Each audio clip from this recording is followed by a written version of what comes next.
Bonjour, j'espère que vous allez bien.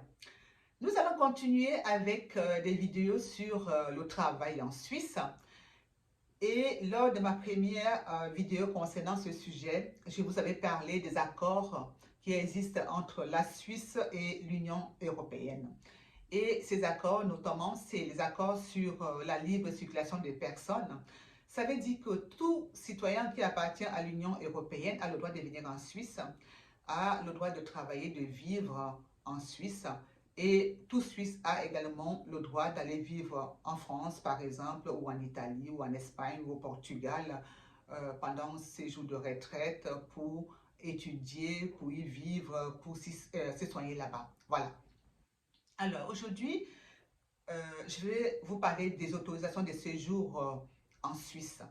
Il y a deux formes d'autorisation de séjour en Suisse pour les gens qui viennent de l'Union européenne. Donc, il y a l'autorisation de séjour en Suisse pour activités lucratives et l'autorisation de séjour en Suisse pour activités non lucratives. Quand on parle d'une activité non lucrative, ça veut dire qu'on ne travaille pas. Voilà. Alors aujourd'hui, j'ai choisi d'abord de commencer par l'autorisation de séjour pour activités non lucratives. Comme vous le savez, puisque les citoyens de ces deux territoires ont le droit d'aller et venir, du coup, la Suisse estime que tout retraité européen a le droit de prendre sa retraite en Suisse. Tout jeune européen qui veut étudier a le droit de venir aussi en Suisse. Et puis, celui qui veut se soigner également a le droit de venir en Suisse. Mais il existe quand même des conditions à ça. En ce qui concerne les retraités, évidemment, quand ils sont retraités, ils touchent à leur pension de retraite. Pour les étudiants, avant de venir, il faut trouver un établissement qui est agréé par les autorités de formation. Et évidemment, il faut avoir les moyens aussi de se former. En plus de cela, il faut avoir l'argent pour payer son assurance maladie et accident. Donc, ça, c'est vraiment très, très important pour toute personne qui veut d'ailleurs venir en Suisse. L'assurance maladie et accident est obligatoire. Voilà. Et pour la troisième catégorie de personnes, c'est ceux qui viennent se soigner en Suisse. Vous êtes peut-être malade en Italie ou en Espagne et vous savez, vous apprenez qu'il y a un spécialiste qui peut vous sauver en Suisse. Vous avez tout à fait le droit de venir vous soigner en Suisse. Maintenant, on va parler de la durée du séjour. Parce que par rapport à la durée du séjour, vous aurez besoin ou pas d'un permis de séjour.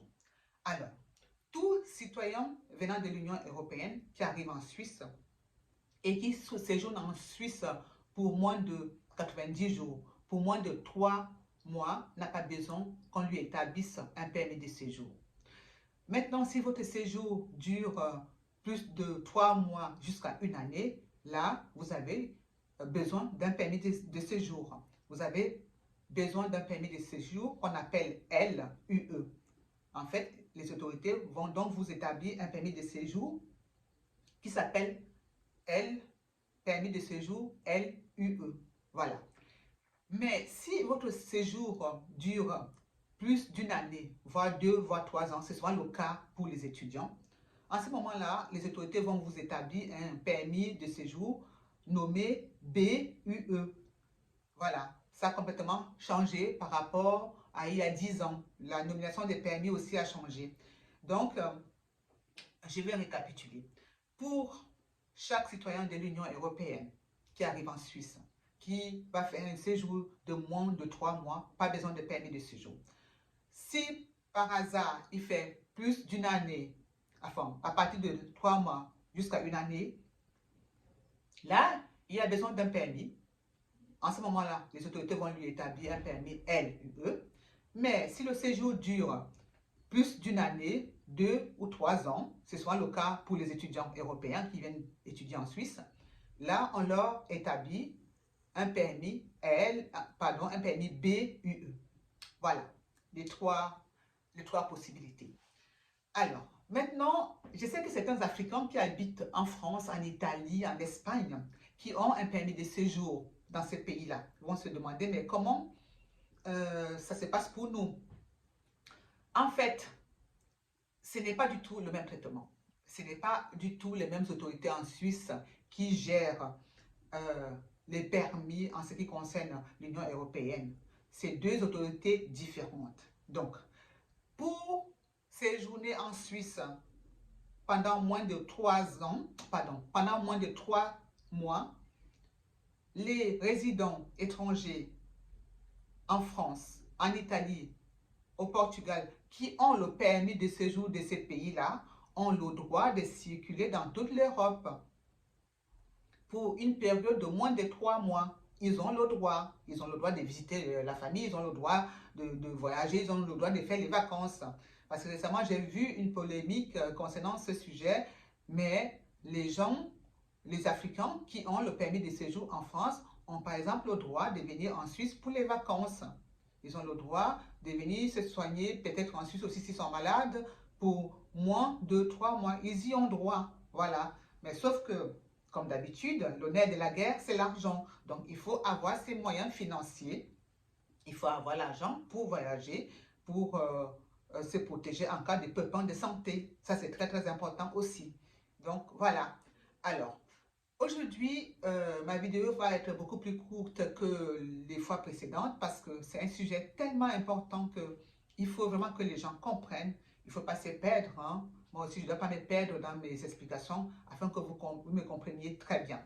Donc aujourd'hui, on va s'arrêter à ce niveau-là et lors de ma prochaine vidéo, je vous parlerai euh, des permis de séjour, en fait des autorisations de séjour avec activité lucrative. Donc ça sera un sujet sur les gens qui veulent venir travailler en Suisse, la procédure, comment faire et tout ça. Et là, j'insiste encore, je parle des personnes qui habitent dans l'Union européenne et qui sont européens. J'insiste là-dessus. Je ne parle pas des gens qui ont le permis de séjour dans ces pays-là. Non, je ne parle pas des non-européens. Là, je parle des gens, des citoyens de l'Union européenne. Voilà. Alors, donc, on se fixe rendez-vous pour la prochaine fois. Et voilà. N'oubliez pas de liker, de partager, de vous abonner et de lire sous les liens de notification. N'oubliez pas non plus d'enclencher votre cloche de notification, comme ça, vous serez prévenu une fois que je poste une vidéo. Voilà. Alors, je vous laisse et je vous dis à très très bientôt. Bye bye.